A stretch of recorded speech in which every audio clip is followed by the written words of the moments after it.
I decided to do for my research project was Homefront to Battlefront, Women in World War II. From medics to musicians and romantics to snipers and combat specialists, women uprooted their simple lives to fight for a cause greater than they could have imagined. Their lives were completely turned around and they had to adjust for a time of war and unrest. These women went from the home front to the battlefront. Women volunteers in the Red Army. The Soviet included women in combative roles during the war.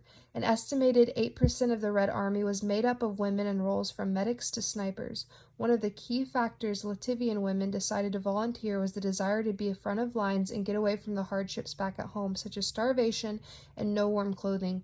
Men didn't have any issue with it as they still had male authority over them, and they didn't view women as equal, but instead as something to conquer. That did make them quite competitive with one another. Women as doctors. In the Army, there were women doctors who served during World War II.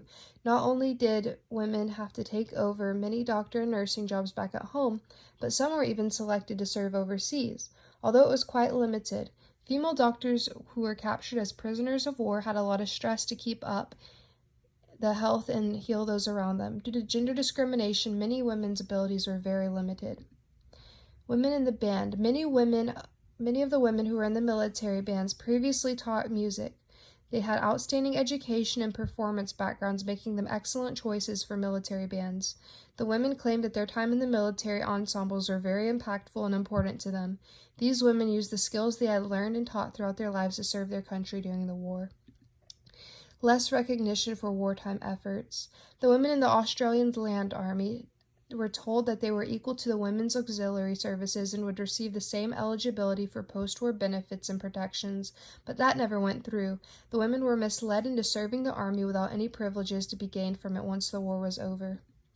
Women were attacked ruthlessly by the media for their decision to join the Women Army Corps. Several women decided to join the WAC for the freedoms and benefits it provided, yet the media skewed it in another direction.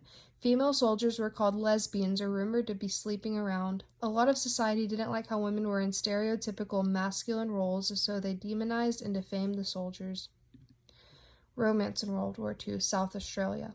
In South Australia, many feared the consequences of the American soldiers coming over due to relationships they would have with the Australian women. They worried about the women's alcohol consumption and contracting venereal diseases because of the soldiers. Through the discourse, the women who were pursuing this American servicemen claimed patriotism to defend their relationships. Romance in World War II, France. Moroccan soldiers also decided to focus romantic pursuits on foreign women, as they did with the women of France while stationed there.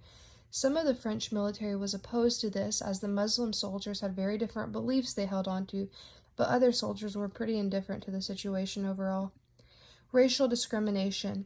American troops arrived in Britain, causing many to fear the relationships between black soldiers and British women. They were lectured to avoid black soldiers and would get in trouble if found with them.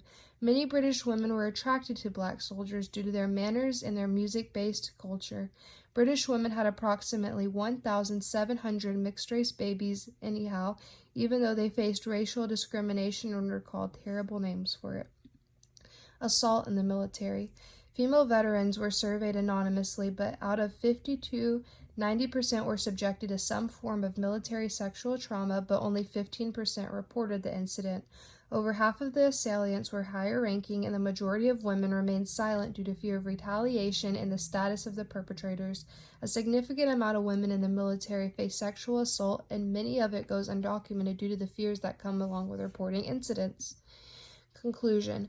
While we hear a lot about women's roles in the workforce or taking care of the household during World War II, there isn't much talk on women's interaction with the military. From romance to medical aid to full-on combat roles, many women involve themselves in lives surrounded by war and danger. It's important to recognize these women for their part in this piece of history, as they contributed way more than they are given credit for.